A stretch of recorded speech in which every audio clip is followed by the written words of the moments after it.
Or notes. Oh. Hello, everybody. I'm live from my house with Joe. So it's a 2-for-1 Facebook Live tonight.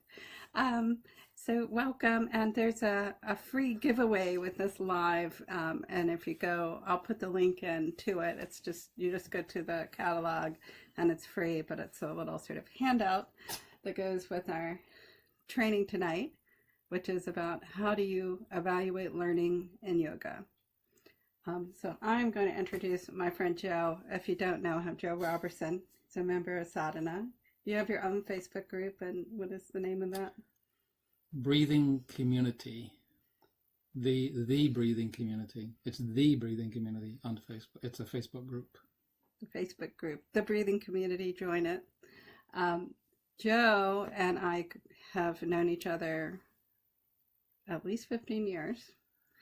We have had two major teachers in common. We both trained with Bob Glickstein, and we're going to be talking a little bit about some of the work that Joe did with Bob Glickstein and just in general teacher training tonight. And we also both studied with Eric Schiffman. And we both lived in Columbia, Maryland, and our lives have sort of gone back and forth together for a long time. So Joe is also an instructional designer. He has his master's degree in instructional design, right? Master's. Yes, I am a master of instructional design. Yes.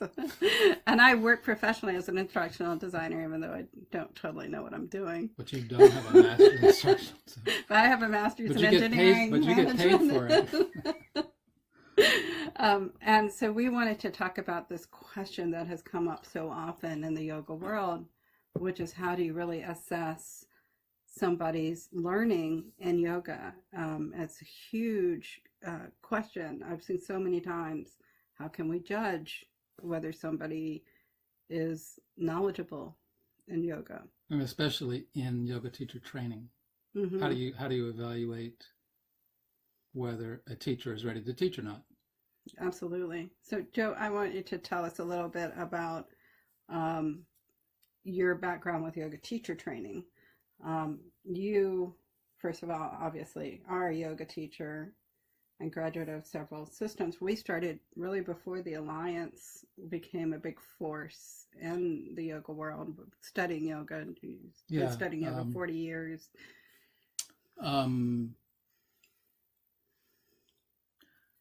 I mean, when I first started studying yoga, there was no Yoga Alliance. There was no formal teacher training. I started in Kundalini Yoga, and, basically I started teaching because my teacher said, I think you should teach. Which is sort of the past that many people glorify, the wonderful world back when, the teacher would kind of tap the student and say, it's time for you, grasshopper, to go forth and be a teacher. Yes. And those of us who were in that era kind of know that, it wasn't everything it was cracked up to be. But yeah, and I went to art school and I went to yoga class. I did not study to be a teacher. And so kind of the short version of the long story is that at some point, I started in Kundalini in 79, and then in 95, 96, I came to the conclusion that, if I was going to teach yoga, because I finally decided, I actually want to teach yoga regularly and maybe even make money at it. So I knew I needed to get some kind of training. So you were already teaching, but you felt that you needed training to teach? Yeah, my first teacher, Kartar, he had me teach a class in 1982, I guess.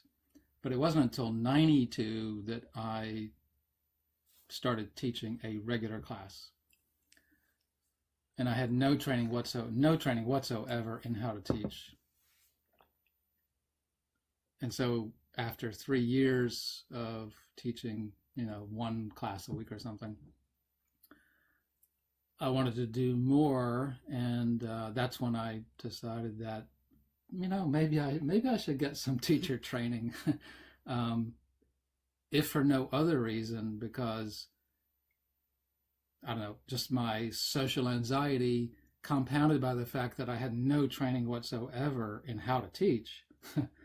I was flying by the seat of my pants. So what was your first teacher training course that you took?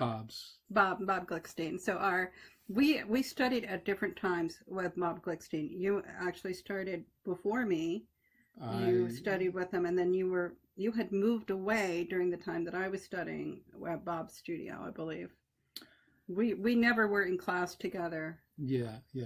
So not that I recall. I found this teacher training program in Columbia, Maryland, and it was so much closer by, so much cheaper than, I was looking at Kripalu, I was looking here, looking there, nothing, and then I found this thing and said, wow, this is right in Columbia. So anyway, so you signed up specifically for the teacher training. You were not taking courses there. I had never taken a class. I took my first class with Bob after I called him up and I said, I'm interested in your teacher training program. He said, why don't you come to my class tonight?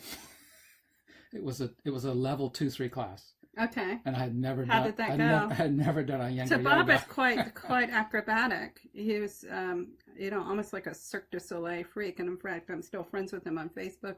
He's about my father's age. He's in, I think, 70s. And he can still do stuff that many 20-year-olds would dream of doing. Stuff I've never been able to do. Yeah. That's why I took his class, because I'm a little bendy. And so, I needed to be with somebody who understood a body like that. But so I can imagine just coming in cold into a level 2-3 class with Bob might have been an experience. I survived.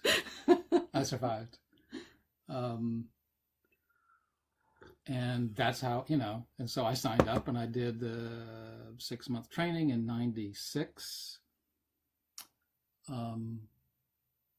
And started teaching more. And again, sort of to jump ahead and shorten the story,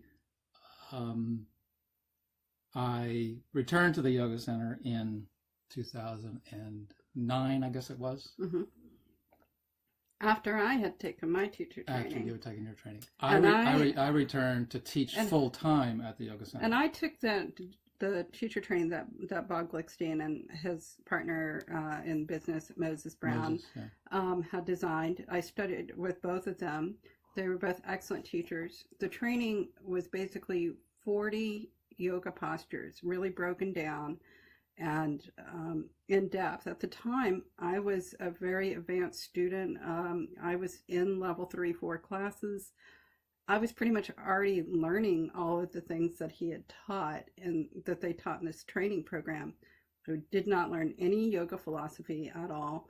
I remember I didn't know anything about the Yoga Sutras when I graduated. They didn't introduce anything. I do think they talked about Sanskrit terms, maybe. In Bob's training? Yeah, in Bob's training. Well, it was. I still have the book here. Yeah. We can pull it out, but it literally pretty much all I learned was 40 yoga postures. But to this day, I'm so grateful for that foundation because I really know how to teach those 40 yoga postures, and that's pretty much what you teach beginners is yoga postures, and I can teach them very well.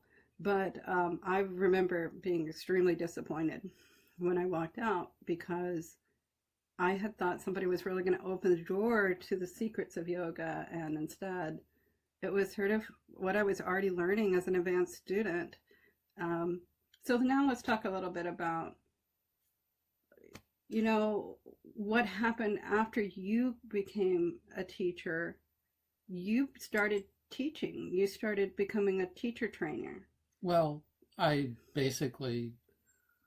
was offered to me to take over the teacher training program in order to turn it into a registered 200-hour Yoga Alliance program, And because it wasn't before. I have a video out on YouTube about the Yoga Alliance training standards.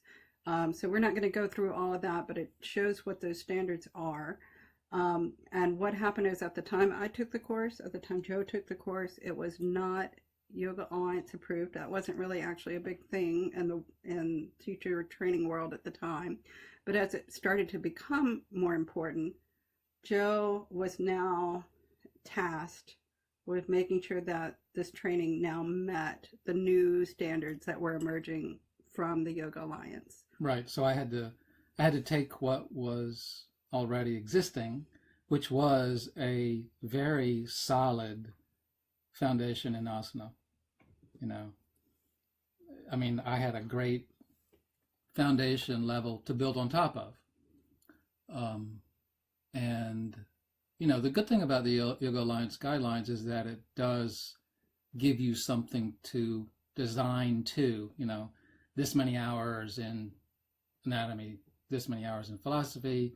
So it was a grueling task for me to design it up to fit the Yoga Alliance guidelines. That's all, you know, that's all well and good. And I think the thing that we want to talk about is that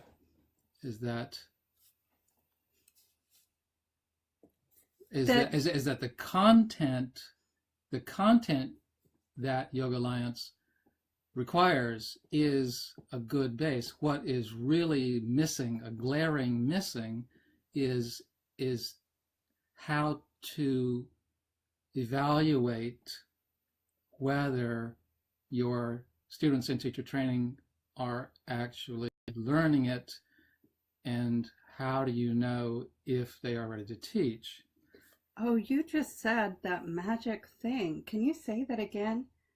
How do you know if your students are learning it? That is the question everyone keeps on banging their head against the wall on.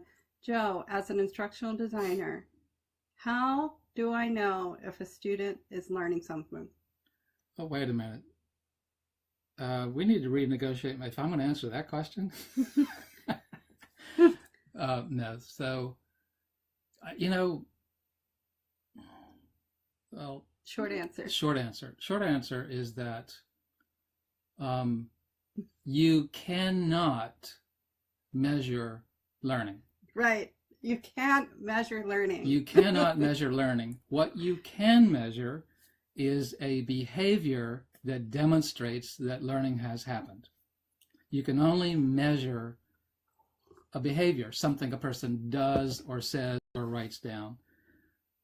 So basically, you measure the evidence. You know, right. It's a short way of saying it. Like, we've all taken those tests where we just used our knowledge of how true false questions work to guess what the answers were, just based on the way the question was written. Right. Yeah. That didn't really assess. We demonstrated we could pass the test. We didn't demonstrate that we actually knew it. Right. And, you know, that's a whole other area of learning, is how do you write a good test. But the thing is that you actually don't know whether somebody passed the test because they cheated, or whether they passed the test because they were good at taking tests, or whether they passed the test because, you know, they studied right before and they learned just enough to pass the test, or whether they passed the test because all along they were absorbing all the knowledge.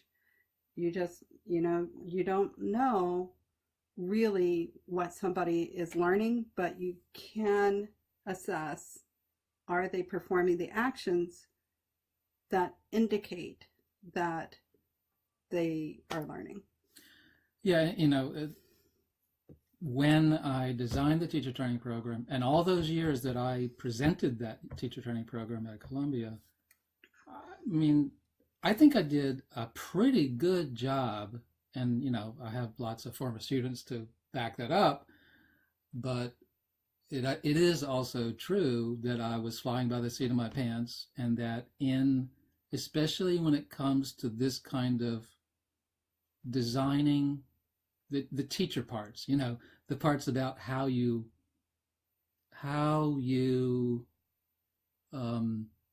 evaluate, how you write objectives, how you make the whole thing effective.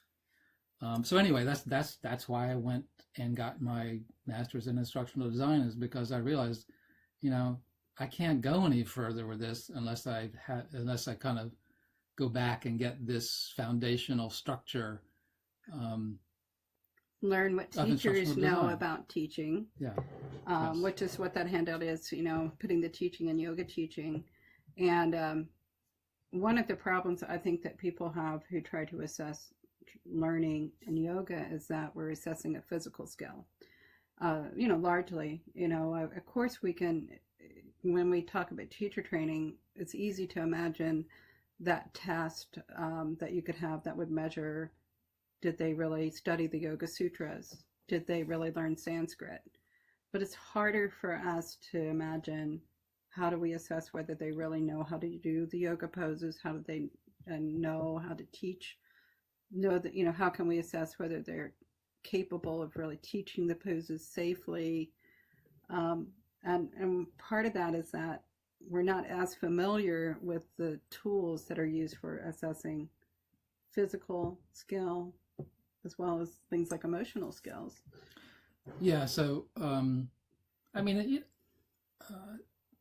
many ways, the teacher training that I designed and delivered, I'm not saying I did it by myself, because that's not the case, but in many ways, intuitively, we did the right stuff. Intuitively, we knew that, the people in teacher training, they get up in front of the room and they teach it, and we observe them. And then we had a checklist of, did they do this? Did they do that?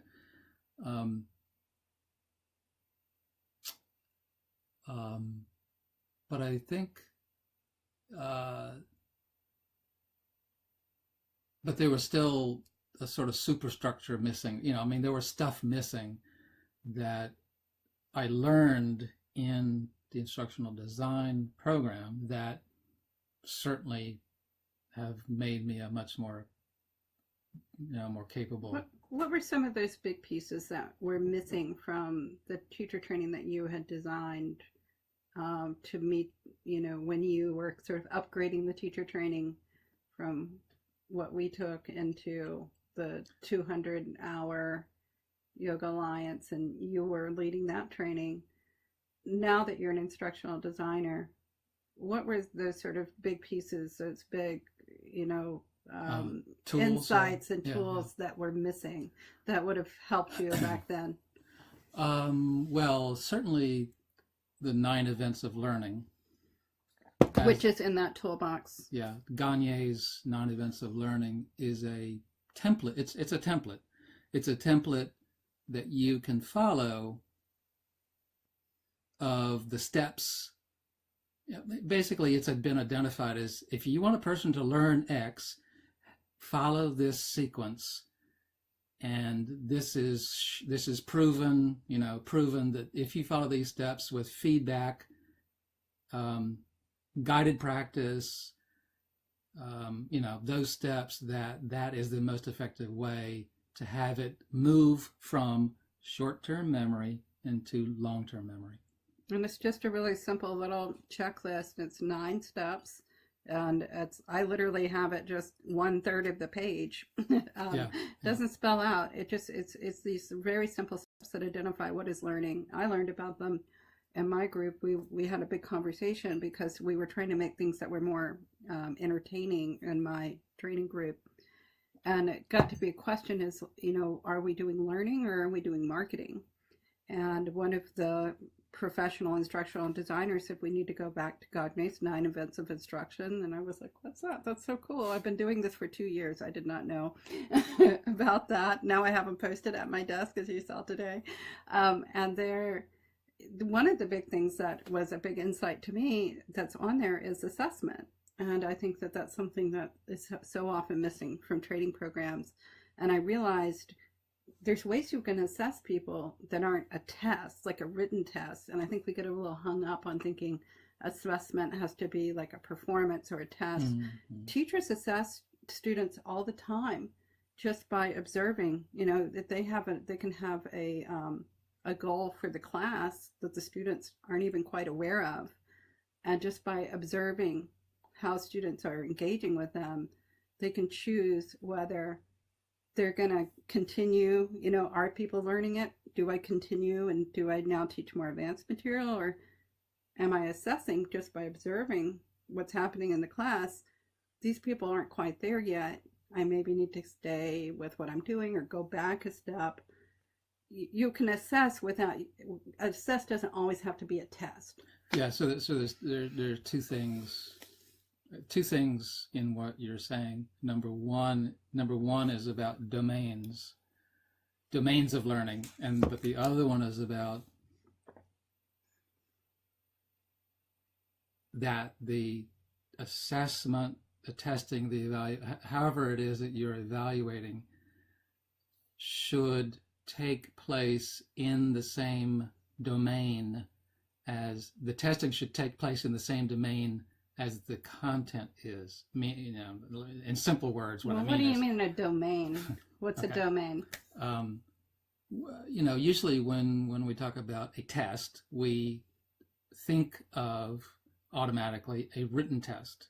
And a written test is in the thinking domain. That's the cognitive domain of language. And that's what we're also familiar with from school. And that's why we always think about it, because after, 12 years, 16 years, however many years of school, where we've been studying cognitive domain, we've been studying knowledge. So, we're used to that. Even if you take physical education, if you take gym class in school, right? When it comes time to test, what do you get? You get a written test on a piece of paper? Wait a minute, this doesn't work.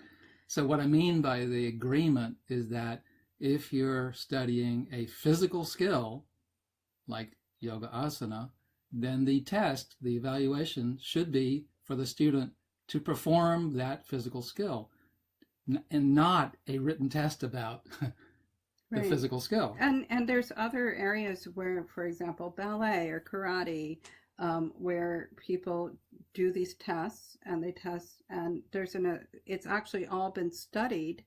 There's not a mystery about how you assess physical skill. And in fact, I have it all spelled out in this toolbox, exactly what those levels are. For example, the first one, I was very surprised, pay attention. And, kindergarten teachers spend a lot of time working on pay attention. And a lot of yoga teachers actually aren't aware that pay attention is the first step in learning a physical skill. And I see the question that come up a lot for teachers. Do I need to, people come in my class and they talk, what should I do? Well, if you know that paying attention is the first step in learning, it kind of gives you authority as a teacher to go in and interrupt and stop that and shut it down. And they're demonstrating that they're not paying attention. They're not meeting the first hurdle for learning. Yeah. So just quickly, the domains are cognitive domain, which is basically language, words. The school, the psychomotor domain, which is physical, doing physical stuff. Ballet, soccer, yoga asana. And the psychomotor domain is the one that you can see with your eyes somebody do. Diving. Yeah. Olympic sports. So, cognitive domain, psychomotor domain, affective domain, or emotional feeling domain. And that one is often used with like sort of special ed and stuff.